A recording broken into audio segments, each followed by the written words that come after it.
pecinta daging, maniak daging, meat lover. Kuy sini-sini ngumpul arisan dulu. Hahaha. Enggak sih guys, maksudnya nih buat kalian para karnivor atau para pemakan daging, coba ini aneka olahan daging di resto yang satu ini. Mulai dari steak kiloan sampai beef on rice dengan aneka rasa, lengkap bet. Kualitas daging yang digunakan juga impor guys. No kaleng-kaleng deh. Hehehe.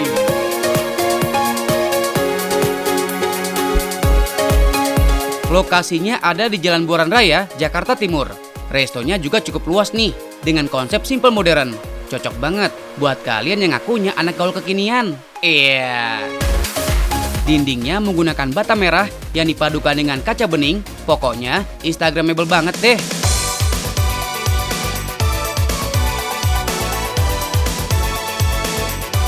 Gak cuma itu, resto ini juga menampilkan open kitchen guys. Jadi setiap pengunjung bisa melihat secara langsung proses pembuatan makanannya tuh. Cakep. Oh ya guys, yang namanya open kitchen, kebersihan menjadi hal yang harus selalu dijaga ya. Semua ingredients dan alat yang dipakai harus tertata rapi kayak gini. Sekarang kita lihat proses pembuatan steak dan beef on rice-nya yuk. Bahan yang digunakan ada beef slice, telur, jagung manis, irisan daun bawang, dan bawang bombay. Sedangkan untuk bumbunya, kalian bisa pilih bumbu bulgogi, rendang, teriyaki, dan black pepper. Dari bumbunya aja udah beragam ya, khas yang pedas-pedas lintas negara. Ada bumbu Jepang, Korea, sampai bumbu khas Indonesia, lengkap. So interesting yes? Kuy, nggak pakai babi bu lagi, langsung aja chef. Pertama, tumis dulu beef slice-nya. Jangan terlalu matang, karena nanti akan diproses pematangan kedua di atas hot plate. Kalau warnanya udah berubah seperti ini, angkat, lalu tiriskan. Sekarang lanjut kita tumis irisan bawang bombaynya. Bawang bombay selain dapat menambah rasa dan aroma pada makanan, ternyata bahan masakan yang satu ini juga kaya akan vitamin, mineral, antioksidan, dan juga serat. Gak cuma itu guys, bawang bombay rendah lemak jenuh dan sama sekali tidak mengandung lemak trans yang dapat berakibat buruk bagi kesehatan kita. Selanjutnya, kita panaskan hot plate selama 10 menit. Lalu masukkan nasi, beef slice yang sudah ditumis, bawang bombay, jagung, dan telur. Selanjutnya, tinggal ditaruh ke wadah kayu agar hot plate tidak merusak meja. Kalau sudah seperti ini, tinggal kita tuang bumbu di atas beef on rice-nya. Duh, dengar suara bumbu kena hot plate-nya aja. Kenapa bikin tambah lapar sih? Gawat.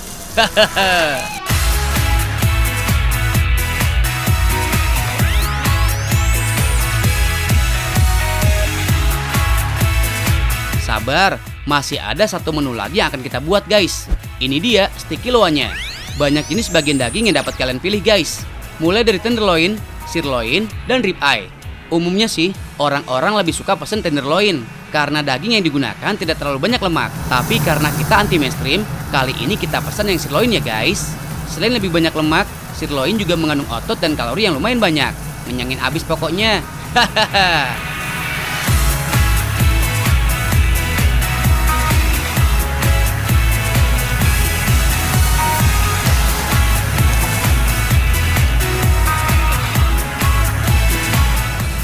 Meskipun begitu, bukan berarti daging sirloin teksturnya tidak bisa lembut seperti tenderloin loh.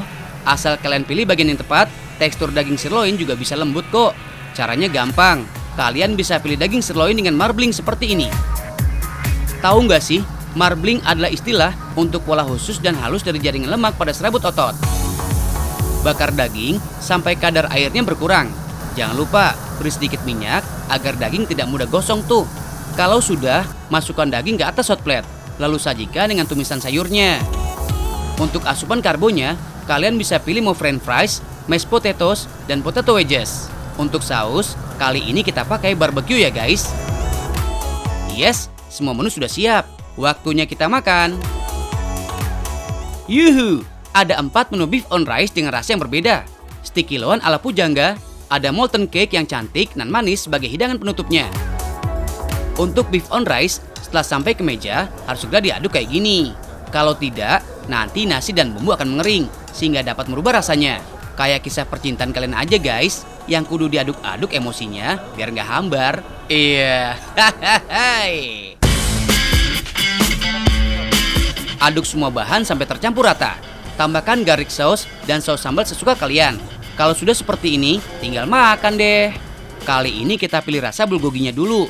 Siapa tahu abis makan beef on rice bisa langsung bahasa Korea. Hai, annyeonghaseyo cinggu. Daebak, rasanya enak guys. Perpaduan daging sapi, telur, dan saus bulgoginya juara. Buat kalian yang gak suka pedas, saus bulgogi bisa jadi pilihan. Karena cenderung manis di mulut, tapi bukan janji ya. Hihihi. Kalau mau yang sedikit pedas, kalian bisa pilih bumbu rendang dan black pepper. Kalau mau yang gurih, pilihan terakhir jatuh pada bumbu teriyaki. Tuh, lengkap kan guys?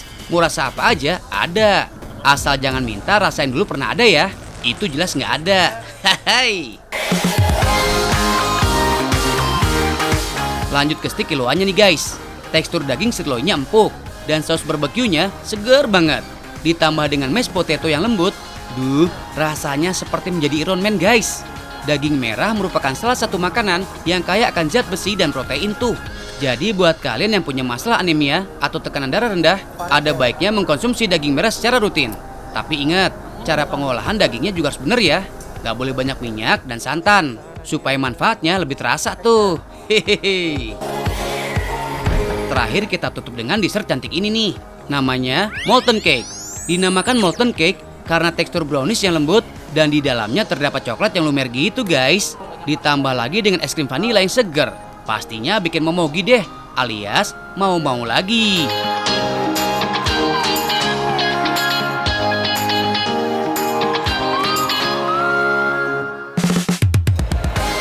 Waduh, habis makan yang gurih-gurih. Yang manis-manis penutupnya.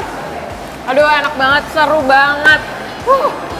Tapi yang jelas emang kalau habis makan yang apa namanya kayak daging apa segala macam memang paling enak tuh dessertnya ditutupnya. kayak Jadi supaya mulutnya tuh apa ya, nggak enak gitu ya. Iya, bener banget. So, kita pamit dulu ya guys. Buat kalian jangan lupa nonton Tahu Nggak Sih? Setiap Senin sampai Jumat jam 1:30 siang. Makin tahu, makin banyak ilmu. Dadah!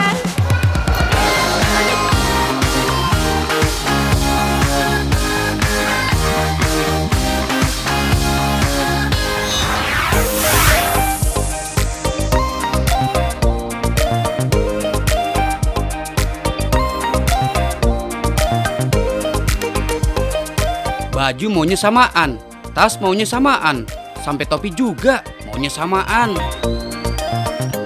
Masalahnya nih, ini bukan anak kembar, bukan pula couple, kan masih jomblo. Duh, kalau ini sih samaannya dengan bestmate aja, alias sahabat. Tapi jangan juga satu provinsi samaannya, ntar malah pasaran barangnya. Iya. Tenang guys, kita ada solusinya nih buat kamu yang pengen gegayaan sama sahabat tapi barangnya nggak pasaran, alias limited edition. Tuh lihat, banyak banget barang yang bisa kalian pilih. Mulai dari tas, topi, tumbler, sampai masker yang wajib dipakai di masa kebiasaan baru seperti ini.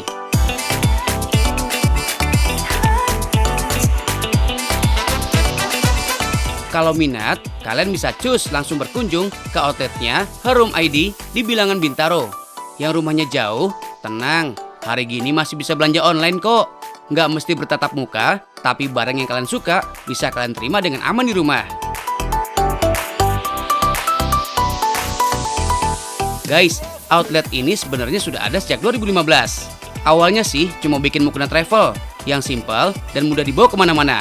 Intinya sih praktis. Tapi sering berjalannya waktu karena banyak permintaan dari customer, akhirnya lahir deh kerajinan lainnya seperti tas, topi, dan masker unik ini.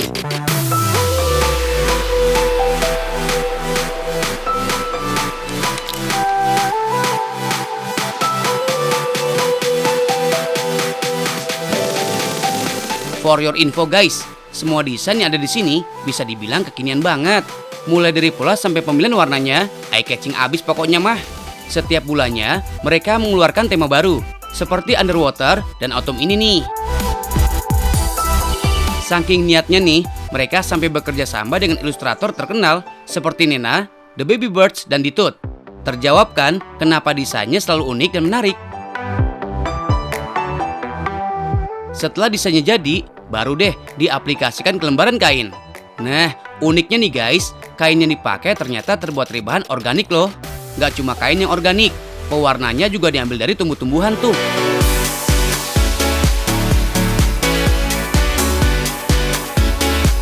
Guys, tahu nggak sih, sejak abad ke-18, nenek moyang bangsa Indonesia sudah menggunakan bahan pewarna alami. Dulu sih digunakan untuk mewarnai batik. Tanaman yang umumnya dipakai ada alpukat untuk menghasilkan warna merah terang, jambu biji, pohon mahoni, mangga, kopi, sampai kayu secang yang mempunyai warna khas. Dulu pewarna didapat dengan cara menumbuk batang, biji, dan kulit pohon. Bubuk pewarna kemudian dikeringkan dan disimpan. Baru deh, kalau mau digunakan, bubuk direbus dengan kain yang akan diwarnai.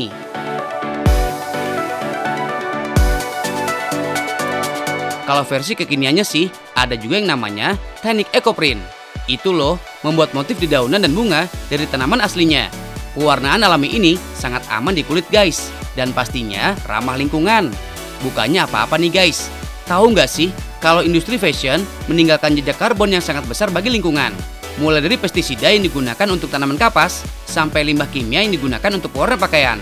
Dengan memilih menggunakan pakaian atau barang yang terbuat dari bahan organik, kita sudah turut serta membantu menyelamatkan bumi. Keren ya?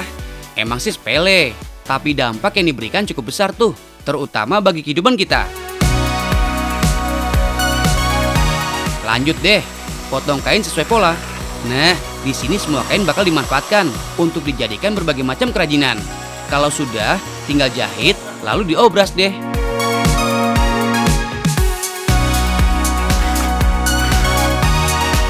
Menjahit kain tipis seperti ini juga ada tekniknya guys. Nggak boleh sembarangan. Salah-salah nanti kain bisa rusak atau bentuknya tidak bisa sebagus yang diinginkan.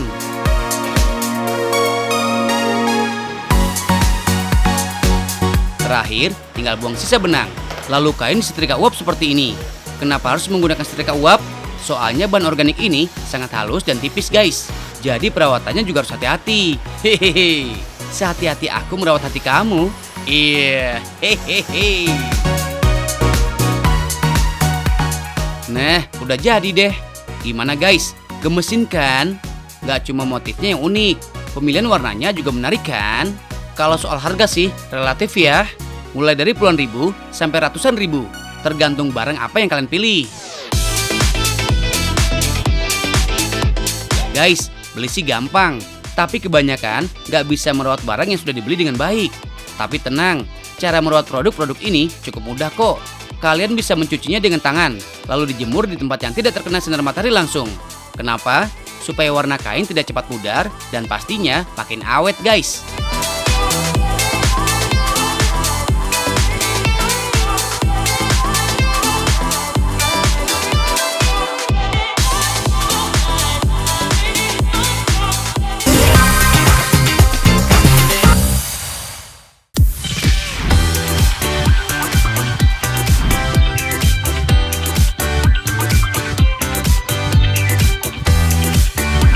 Local but fancy. Look at this guys. Konsep sajian kuliner Nusantara yang ditata semenarik mungkin, bak olahan bintang 5. Penyajian menu lokal dengan konsep seperti ini emang lagi booming abis. Sejumlah tempat makan menyajikan kuliner khas Indonesia yang dibuat semewah mungkin.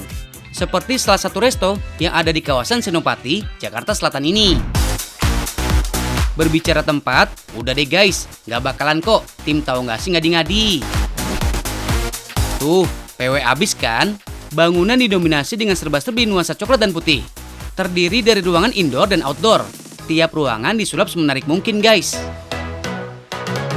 Pada bagian bawah dibuat vintage dengan konsep sofa berjejer dan langit-langit yang dipenuhi lampu hias. Bagian atas tempat terdiri dari ruang utama dan ruang VIP. Pokoknya dijamin betah guys. Talking buat kuliner yang disajikan, ada beberapa referensi yang wajib ingin kalian kepoin. Mulai dari serba bubur Nusantara kayak gini, olahan konro, sampai dengan menu lidah. Untuk menu pertama, serba bubur. Varian menu yang satu ini menghadirkan 4 jenis bubur sekaligus guys. Mulai dari bubur sumsum pandan, bubur candil, bubur ketan hitam, dan bubur pacar Cina yang dihidangkan dengan cantik. Lanjut, ada olahan konro. Untuk menu yang satu ini merupakan masakan yang berasal dari kota Makassar guys. Konro dalam bahasa Makassar berarti tulang. Pada dasarnya, konro merupakan masakan yang terbuat dari daging iga sapi yang disantap dengan bumbu kacang dan kuah sup. Proses masak konro terbilang sederhana. Siapkan daging konro, kemudian olesi dengan bumbu. Grill beberapa saat, bolak-balik hingga matang. Angkat, siram dengan bumbu yang terdiri dari bumbu kacang, cabai, dan pelengkap lainnya. Untuk kuahnya, panaskan bumbu, tambahkan air, dan masukkan kacang merah, tata, dan sajikan. Guys, dalam dunia kuliner, menghias makanan menjadi salah satu keharusan. Agar makanannya diolah semakin menarik, istilah ini dikenal dengan sebutan garnish. Kata garnish berasal dari bahasa Prancis, yang artinya hiasan hidangan. Garnish pada suatu hidangan memberikan daya tarik dan keindahan pada hidangan yang dibuat. Untuk memberi garnish pada masakan yang diolah, terdapat sejumlah syarat-syarat yang wajib kalian tahu guys. Pertama, bahan yang dipakai harus bahan yang segar dan dapat dimakan. Kedua, harus mengetahui jenis makanan yang akan dihias, sehingga bahan garnish sesuai dengan jenis makanan yang dibuat. Next, penggunaan warna yang mencolok dan menarik. Terakhir, alat-alat yang digunakan sesuai dengan kebutuhan agar hasilnya bagus, indah, dan menarik. Selain membuat tampilan menarik, garnish juga memiliki fungsi lain guys. Seperti membangkitkan selera makan seseorang, menambah rasa, dan aroma yang super duper lezat. Last but not least, ada juga guys, lidah sambaluta. Untuk yang satu ini, menawarkan sensasi lembutnya lidah dengan sambal pedas manis guys. Panaskan pan, olesi margarin secukupnya, kemudian masak lidah. Diamkan beberapa saat, bolak-balik, angkat, garnish, dan sajikan. Guys, dengan rasa yang enak dan tampilan cantik, bukan gak mungkin olahan Nusantara menjadi salah satu kuliner yang mendunia. Buktinya ada kok, kayak beberapa makanan khas Indonesia yang dinobatkan sebagai makanan terenak di dunia. Sebut aja rendang yang dinobatkan oleh CNN Go, sate, dan nasi goreng. Ngabisin waktu di tempat yang super cozy kayak gini emang recommended banget guys. Apalagi ditemani dengan hidangan lokal yang penyajiannya ala internasionale. Cocok guys buat ngabisin waktu bareng doi. Eits, doi kamu siapa hayo? What? Jomblo? Hah? Sama dong. Iya.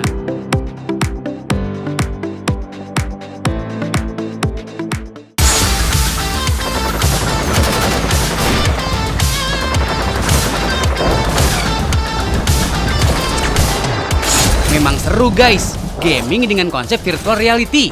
So, buat kalian yang melek teknologi, wajib bingit deh nyobain keseruan yang satu ini.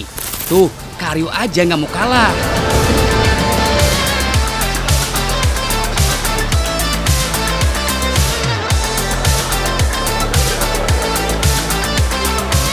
Bisa, terus, ya, ya. Jagoan. Tapi failed.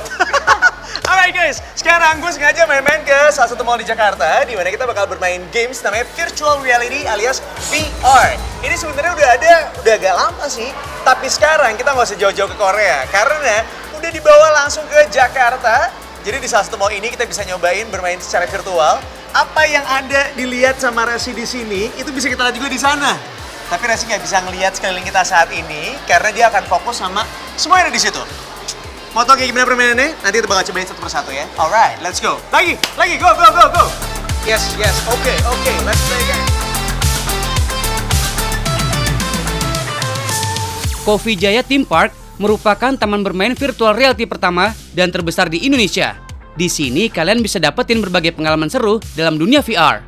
Perusahaan asal Korea ini menyajikan puluhan gaming virtual reality yang bekerja sama dengan berbagai perusahaan game ternama seperti Tomato Production, Macrograph, dan lainnya. Anyway, kalian tahu nggak sih istilah virtual reality? Virtual reality merupakan istilah yang digunakan untuk menyebut generasi baru dalam permainan komputer. Kemampuannya bisa ngasih pengalaman first person perspektif 3 dimensi. Inovasi seperti ini sebelumnya sudah ada di sejumlah negara, seperti di Uni Emirat Arab dan Amerika Serikat. Hal ini nggak lepas dari trend shifting guys. People zaman now memang lebih suka menghabiskan waktu di dalam ruangan daripada panas-panasan di luar ruangan.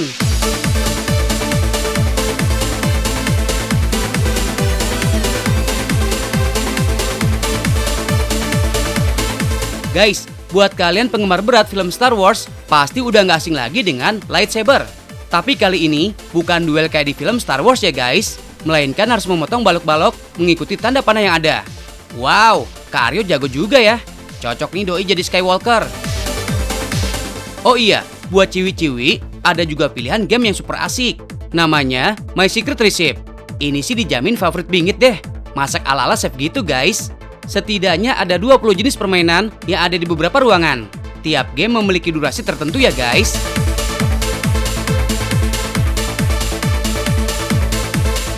Wow, gila. Rasanya gokil, keren banget. Lo tau nggak? Jadi ternyata permainan ini tuh udah dari tahun 30-an sebenarnya teknologi VR-nya sendiri ya. Udah itu dikembangkan di tahun 60-an dan di abad ke-20 itu dikembangkan lagi menjadi sebuah permainan kayak sekarang ini. Jadi permainannya gokil ya. Gimana? Kalau kamu rasanya kayak apa? Aku mah kalah terus. Kenapa? Kan cewek. Jadi perbedaannya kalau cewek tuh agak susah ya? Iya dong. Padahal kalau cewek tuh sering mukul loh. Mukul apa?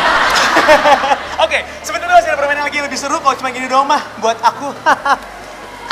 Nggak ada apa-apanya. Kita mau coba lagi buat yang lebih menantang. Kita lihat seperti apa? Ikutan yuk.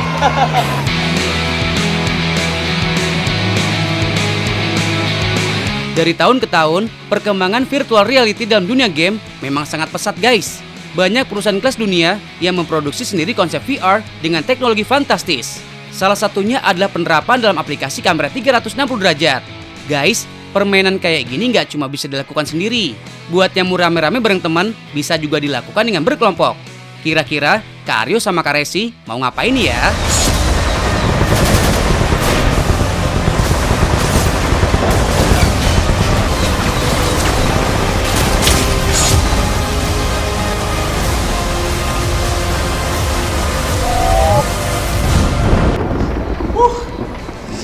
Gila, tapi ini pengalaman yang baru banget karena sebelumnya belum pernah nyobain yang sampai petualangan kayak gini. Jadi rasanya tuh kayak bener-bener kita cabut ke satu tempat, jadi berasa robot dan kita harus nembakin robot-robot yang warnanya biru. Sampai bingung banget berkata-kata karena it's really fun. Jadi ternyata si benda inilah yang membantu kita untuk merasakan bagaimana rasanya menjadi seorang pejuang, seorang robot gitu ya di dunia antah berantah. Kalau misalnya kita pakai kayak gini ya, ini namanya Oculus. Jadi kalau kita pakai Oculus ini, bener-bener kita tuh semua penglihatan kita dari ujung sudut atas, kiri, semuanya itu berasanya emang lagi ada di dunia lain. Bener-bener gak kerasa lagi ada di sini nih, beda banget. Dan kita dibantu sama ada controllernya. Ini yang ngebantu kita untuk kita mau jalan atau kita mau nembak. And it's really fun, karena kita bisa seolah-olah kayak punya pistol sendiri gitu.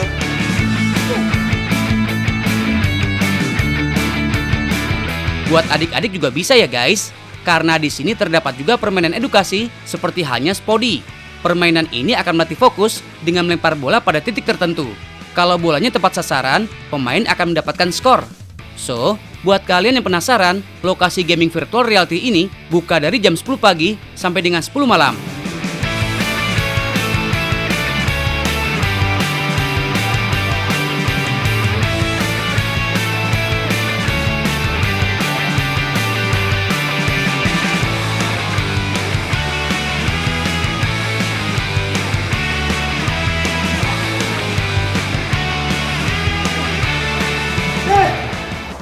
Capek.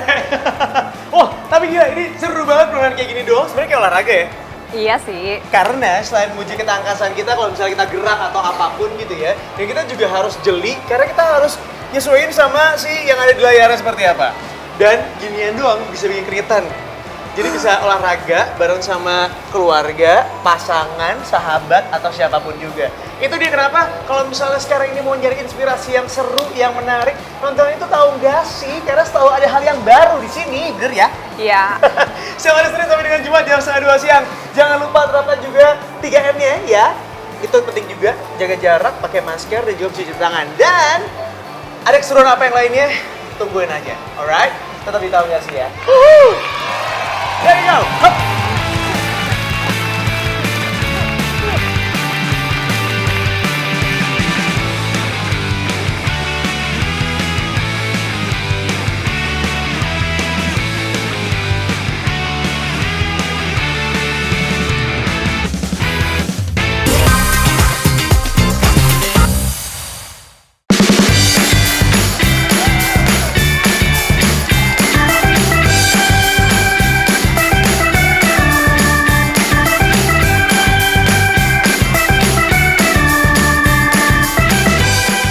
Hari gini, liburan tuh jadi hal yang wajib masuk wishlist kita. Ya, sekedar menghilangkan penat guys. Nggak perlu jauh-jauh ke luar negeri lah. Di dalam negeri juga udah banyak tempat wisata baru. Plus, banyak pilihan tempat menginap juga. Pastinya nih, pilih tempat menginap yang harganya terjangkau ya guys. Yang penting, jangan lupakan kenyamanan dan keamanannya juga ya. Mengikuti tren zaman now yang serba cepat dan instan, hotel kapsul patut jadi pilihan. Apalagi buat kalian yang punya mobilitas yang tinggi atau milih hotel cuma buat numpang tidur doang. FYI, hotel kapsul berasal dari Jepang guys. Awalnya sih dimaksudkan untuk para pekerja yang terpaksa lembur dan kejauhan kalau harus pulang ke rumah. Daripada ngabisin waktu di jalan dan ngurangin waktu istirahat, kapsul hotel jadi solusinya. Lagian besoknya nggak akan terlambat masuk kerja tuh. Nah, sekarang udah mulai banyak yang mengadopsi konsep hotel kapsul guys. Termasuk di Indonesia. Salah satunya ada di Trawas, Mojokerto, Jawa Timur. Total ada 100 kapsul yang diimpor dari Tiongkok dan dibagi menjadi 3 bagian. Ada area perempuan, area laki-laki, dan area keluarga. Jadi, dijamin aman dan privasi pun terjaga guys. Sebelum masuk ke area kapsul, kalian bisa menyimpan barang dan mengganti sandal kalian di dalam loker sesuai dengan nomor kapsul. Jadi, terjaga kebersihannya deh. Setiap kapsul yang berukuran sekitar 130 x 200 meter ini hanya bisa dihuni oleh 1 orang aja ya. Kecuali kalau bawa anak di bawah umur 5 tahun, masih bolehlah tidur sekapsul. Karena berbahan fiber yang gak kedap suara, kalian harus menjaga ketenangan biar tamu lain gak keganggu ya guys. Makanya, setiap kapsul disediakan headset untuk menonton TV atau mendengarkan musik. Jadi, nikmatin sendiri kamarmu. Gitu kira-kira guys. Cocok lah buat kalian yang pengen punya me time.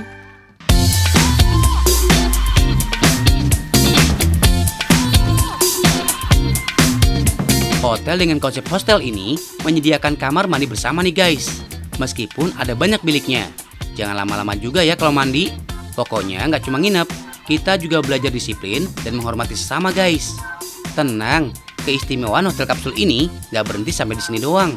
Meskipun kalian menginap di kapsul, kalian juga dapat menikmati fasilitas standar hotel bintang 4 nih guys. Mulai dari sarapan sampai spot foto yang bebas dipilih. Menu andalan di sini ada nasi kentongan dan mie lamian. Nasi yang disajikan di dalam kentongan bambu buat sis kamling tuh guys. Tapi yang ini khusus buat makanan tentunya. Makin nikmat kalau makan nasi kentongan sambil melihat pemandangan di bawah. Jadi, mau me time atau liburan bareng keluarga bisa diagendakan. Asal perginya jangan pas peak season nih guys. Nggak ada diskonan.